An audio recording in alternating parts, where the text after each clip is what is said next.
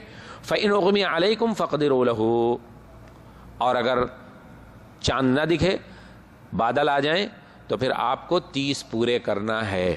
آج مثال کے طور پہ آج اگر چاند کا اعلان نہ ہوا تو کل آپ کو روزہ رکھنا ہے؟ نہیں رکھنا ہے. کل کا روزہ تو نہیں رکھ سکتے کیونکہ شک کا وہ روزہ ہوگا، صوم الشک ہو جائے گا. اور دوسری حدیث کے الفاظ کیا ہیں؟ وفی حدیث آخر قال فإن غم علیکم فاقدروا 30، اور اگر آپ کو چاند نہ دکھے تو پھر آپ کو 3 پورے ہی کرنا ہے، 30 پورے ہی کرنا ہے. یعنی رمضان المبارک کا 29 کو آپ روزہ چھوڑ نہیں سکتے. آپ کو چاند نہیں دکھا 29 کو تو آپ کو 30 پورے کرنا ہے.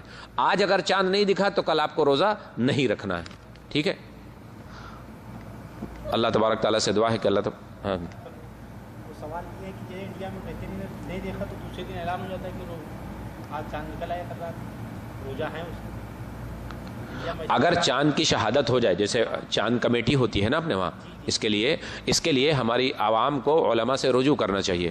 ان کے بارے میں مطلب اس کا جو چاند رؤیت الہلال جو ہوتی ہے کمیٹی، اس سے رجوع کرنا چاہیے کیونکہ یہ ان کی ذمہ داری ہوتی ہے.